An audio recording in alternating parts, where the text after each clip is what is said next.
Há muito tempo, quando os recursos do extremo sul de Kalu, o grande continente do planeta Acheron, se exauriram, um grupo de destemidos aventureiros Yatcha ousou se lançar na maior de todas as jornadas. Navegando em direção ao extremo oeste, estes desbravadores conseguiram transpor as barreiras do Mar Revolto e alcançar um arquipélago onde tudo o que se conhecia era através de antigos mitos e lendas. Mas o grupo de Yatcha descobriu, da pior maneira possível, que o local já era habitado pela desconhecida e primitiva espécie dos Rangnakoths. Uma guerra teve início. Após séculos de batalhas, enfim os Rangnakoths foram subjugados. A vitória permitiu ao povo enfim se assentar. Sua sociedade então evoluiu. Uma linhagem real nasceu e seu reino prosperou.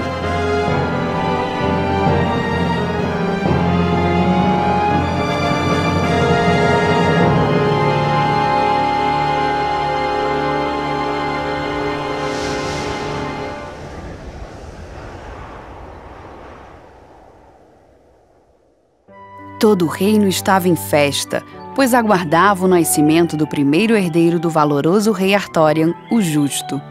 No palácio real dos Antameruks, no entanto, o rei, nervoso, aguardava notícias acompanhado de seu primeiro conselheiro, Dron-Massat, e de Oryx, seu Luminotrix, um ser artificial movido à energia mágica, construído pelos ferreiros arcanos para os membros de cargo mais elevado dentro da família real. Mestres das artes místicas e responsáveis por guardar, difundir e expandir o conhecimento do povo, os arcanos que realizavam o parto perceberam que a rainha e mesmo o bebê provavelmente não sobreviveriam. Disposto a tudo para salvar a sua amada esposa e seu futuro herdeiro, o rei Arthurian aceitara uma última esperança oferecida pelos arcanos. A rainha foi então levada até um local sagrado muito antigo. De fato, este primitivo templo de pedras já se encontrava ali antes mesmo do povo Yatcha chegar.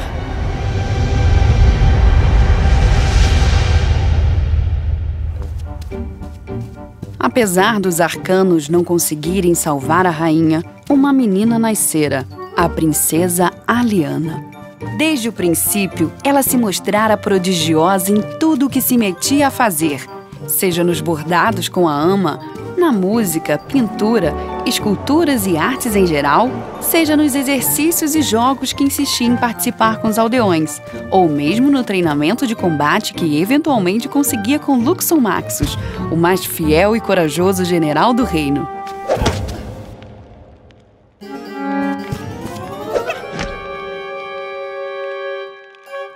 Entretanto, tais sessões de treinamento eram sempre feitas escondidas do, segundo Aliana, chato primeiro conselheiro Dron-Massat, que não via graça nenhuma em uma princesa se submeter àquele tipo de conduta. Só existia uma coisa que Aliana gostava de fazer mais do que suas sessões de treinamento, que era observar por horas a fio as alvas brumas que tudo cobriam. Em segredo, ela almejava seguir para o norte e desaparecer no infinito branco. Era uma sensação que ela não podia explicar e que jamais a abandonara, mesmo enquanto crescia. Como única herdeira do rei, Aliana estava quase sempre ocupada acompanhando seu pai em seus afazeres. Ela chamava isto de trabalho de princesa e estava sempre a declamar. Achei que uma princesa pudesse fazer o que tivesse vontade. Ela repetia, mas era só conversa. No fundo, Aliana adorava estar ao lado do pai em suas responsabilidades reais. Ela participava de reuniões, fazia visitas ao templo da Ordem dos Arcanos e acompanhava a vistoria nos antigos e gigantescos canhões. O tamanho daquelas estruturas sempre fazia a mente da jovem princesa viajar, e ela por vezes se pegava imaginando que tipo de ameaças poderiam existir à cidadela em El Reino no passado para necessitar de tamanha proteção. Apesar de todo o seu treinamento para um dia governar no lugar do pai, a uma destas tarefas reais, Aliana nunca pôde acompanhar. Desde tempos imemoriais, uma comitiva liderada pelo rei era formada e rumava em direção a uma misteriosa ilha do arquipélago. Lá, diziam as lendas, a fim de perpetuar a paz com os primitivos Rangnakkors, o rei deveria cumprir um ritual milenar, mantendo vivo um acordo selado entre seu povo e Crowven, o monstro. Preocupado, Dron-Massat, o primeiro conselheiro, anunciara que acompanharia a comitiva. E para a segurança do rei, levaria consigo seu fiel e temido guarda-costas, Sectron, da raça dos Dahaks. Na ausência do rei, apesar de ainda não ter idade suficiente para reinar, a autoridade da princesa se tornava ainda mais importante. Agora, ao invés de acompanhar Arthurian, a responsabilidade recaía exclusivamente sobre seus ombros. Mas a Lyanna não se apegava a isto. Tentava somente manter o corpo e a mente ocupados para não se preocupar demais com a perigosa missão do rei.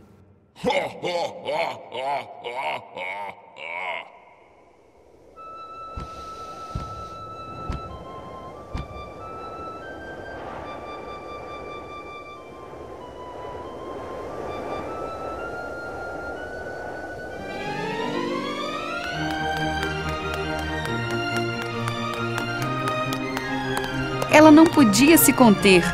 Tudo o que queria era receber seu pai com o mais forte dos abraços.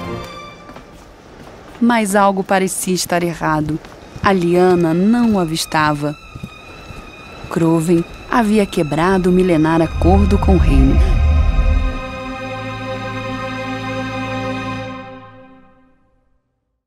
O primeiro conselheiro Dron-Massat, que acompanhara o rei em sua jornada, contara à princesa sobre como o terrível monstro, de mais de 3 metros de altura, com seus pelos espessos e garras afiadas, quebrara o milenar acordo.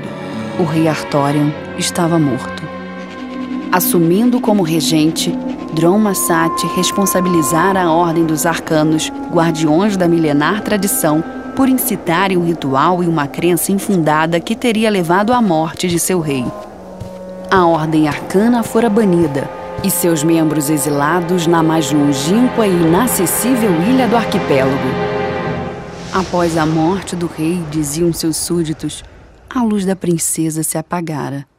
Ela se tornara rancorosa e vingativa, ficando cada vez mais ausente dos assuntos do reino. A Lyanna treinara obstinadamente enquanto crescia, e como tudo que se propunha fazer, logo tornara-se extremamente habilidosa nas variadas artes bélicas.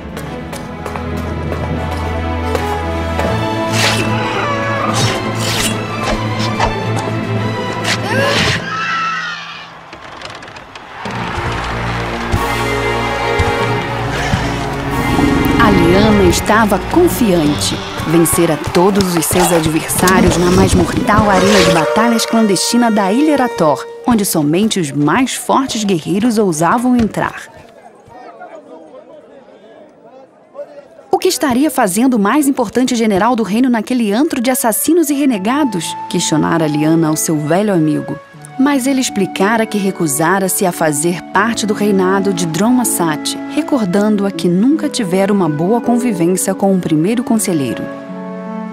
Mas a Lyanna enfim percebera o que pretendia Maxus. Ele estava ali para convencê-la a reconsiderar seu plano de vingança. Afinal, agora que já atingira idade suficiente, ela poderia retornar a Metora e assumir o trono, como seu pai sempre desejou. Mas a princesa se recusava. Ainda não. Não antes de terminar o que havia começado.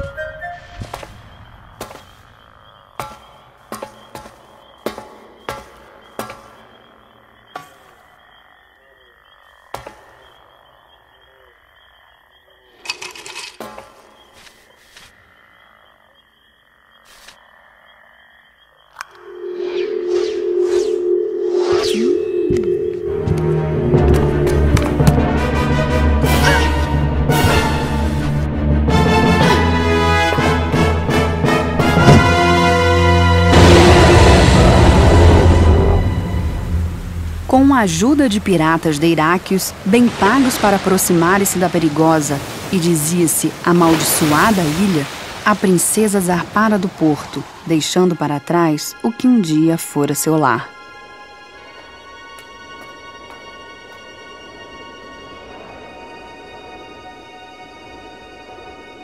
A Lyanna já vagava pela ilha por meses à procura de Crowven, como uma verdadeira caçadora tentando encontrar algum rastro da famigerada criatura. Ela já julgava conhecer grande parte daquele lugar com uma palma de sua mão, com seus pântanos, suas árvores frutíferas de gosto duvidoso, suas cavernas e vales e, claro, seus típicos e recorrentes tremores de terra. A Lyanna procurava pela ilha minuciosamente, mas mesmo após incessantes tentativas de confrontar Crowven, só o que ela encontrava eram rastros de animais típicos das outras ilhas do arquipélago ou da fauna quiriana, a qual ela conhecia através de livros da enorme biblioteca do palácio. O monstro, afinal, parecia não viver mais ali. A princesa, apesar de focada em sua missão, precisava sobreviver. A vida não era fácil, mas ela tornara-se um exímio habitante daquela hostil ilha.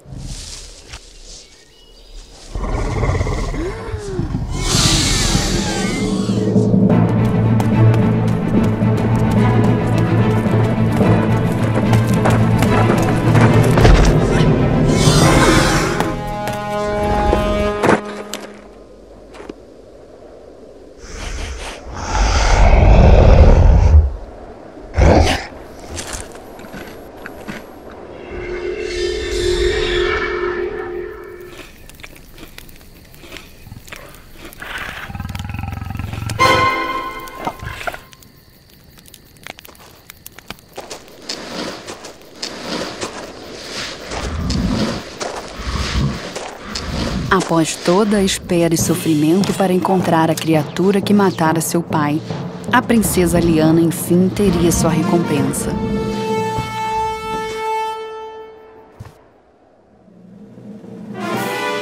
Mas ela não podia acreditar.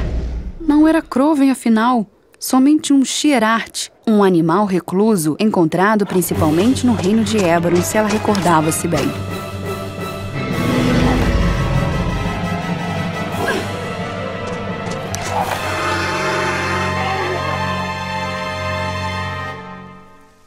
A Lyanna percebera que, uma vez mais, aquela ilha lhe pregara uma peça. Onde estaria Crowven, afinal?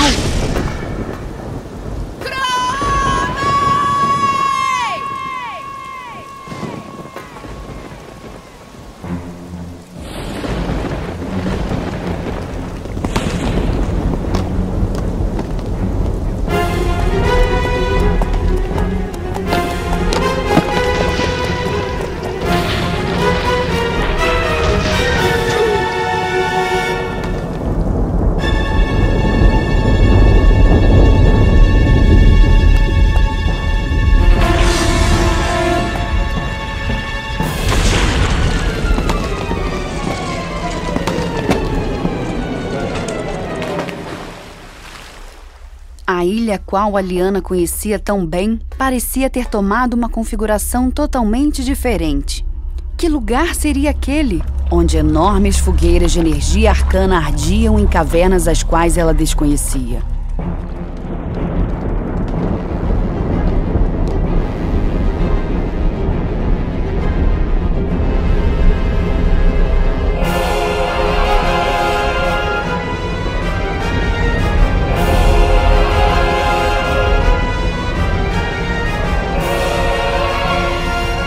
Ao menos agora ela compreendia o motivo de nunca ter conseguido encontrar o que procurava. Crowven nunca foi um monstro que vivia naquela ilha. Crowven era a ilha.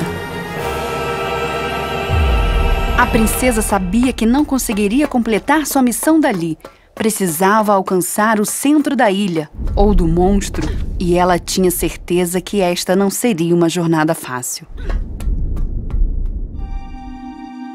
Mesmo exilados, os arcanos continuaram em sua constante vigília.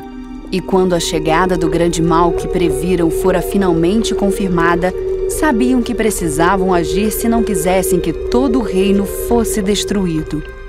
Sem tempo a perder, os arcanos enviaram um mensageiro. O mais rápido que pôde, o Luminutrix Dillion percorrera o vasto oceano que dividia o exílio e a Ilha Erator, à procura de um velho conhecido dos arcanos, o ex-general Luxon Maxus. Dillion então lhe revelara sobre o enorme perigo que se aproximava do reino, vindo do norte, através do mar. Já amanhecera, mas a Lyanna, obstinada em impedir Croven, não descansara.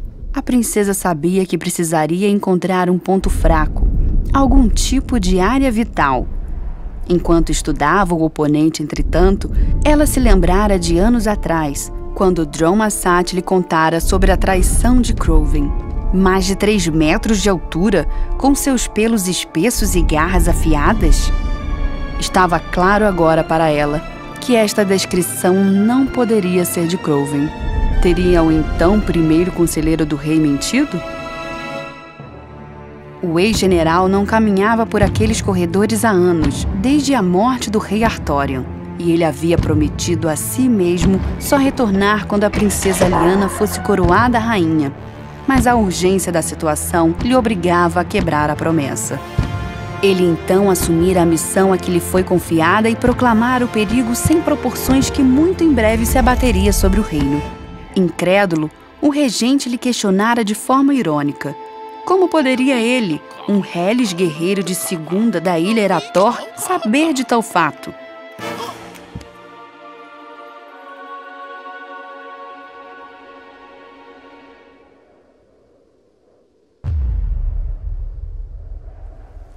Dias já haviam se passado desde que a princesa Lyanna iniciara sua jornada através de Croven.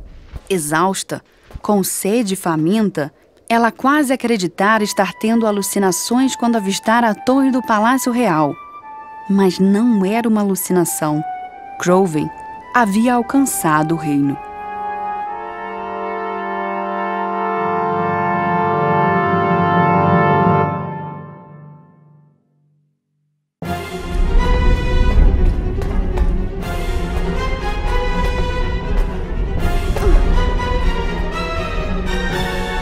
Mas por que Croven, após cruzar a vasta distância que separava seu local de descanso da sede do reino, agora simplesmente permanecia parado perante Metora?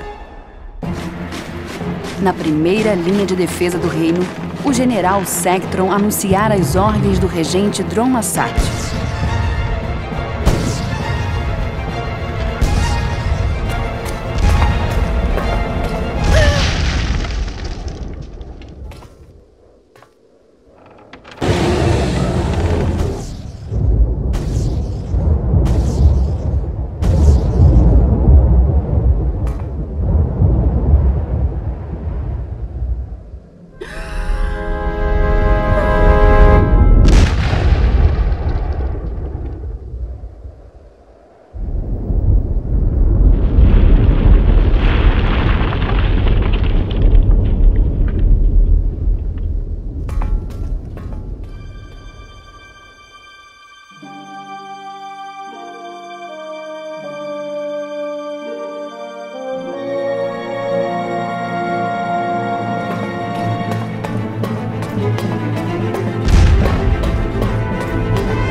Possível, ela pensara. Tão perto, lamentara. Não, sua jornada ainda não havia terminado.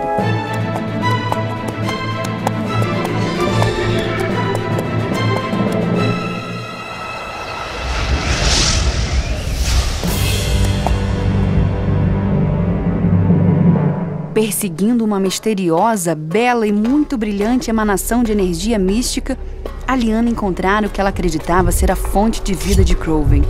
Enfim, poderia realizar sua missão.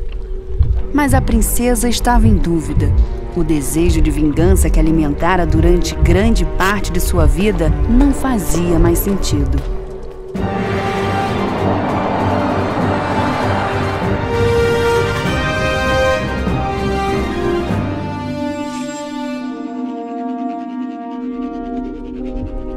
Luminatrix tenta impedi-la, mas é tarde demais. A Lyanna mergulhara nas profundezas da caótica e antiga mente da criatura, e ela enfim compreendera. A ilha onde nascera, assim como todas as outras ilhas do arquipélago, nada mais eram do que criaturas semelhantes a Crowven, mortas durante a milenar guerra entre estes colossais seres e o seu povo, os Iatha. A guerra se alastrava por séculos, mas um dos Rangnakor se negava a tombar, seu líder, o invencível Crowven. Após uma batalha ferrenha onde poucos sobreviveram, um jovem rei se infiltrara no colossal corpo do monstro e nele depositara uma esfera do poder especial, criada pelos arcanos após séculos de estudo daqueles seres. Crowven tombara por fim, não morto, mas em profunda hibernação. Para que não acordasse, no entanto, a esfera do poder deveria ser reposta de tempos em tempos. E assim nascera a milenar tradição. Mas isto não seria mais necessário.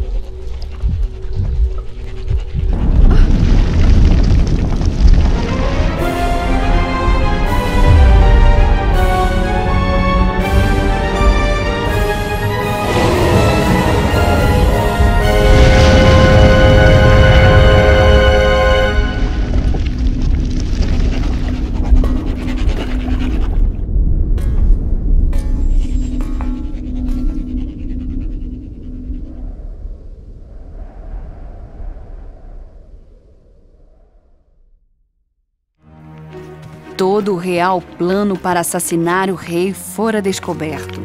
Após muito tempo, bons ventos pareciam soprar em direção ao reino, que aos poucos voltava a se parecer com o da época do rei Arthurian, o Justo. A Lyanna havia quebrado a milenar tradição de seu povo. Ela compreendera, quando em contato direto com a fonte de vida do monstro, que os Rangnakors possuíam espíritos imortais gêmeos, muito antigos, e que ao acordar de sua milenar hibernação, somente o que Crowven ansiava era retornar a seu par, Metora. Agora que ali enfim se encontrava, Crowven decidira repousar. Mas não era só isso. A Lyanna havia enxergado mais. O espírito imortal de Metora, adormecido nas entranhas da ilha por séculos, fora absorvido pelo corpo de Lyanna durante seu difícil parto. Ela enfim podia explicar sua vontade de seguir em direção ao infinito branco desde que era somente uma criança. De alguma forma, Metora vivia através dela. E era seu dever, acreditava, garantir que os espíritos imortais gêmeos continuassem juntos, para sempre.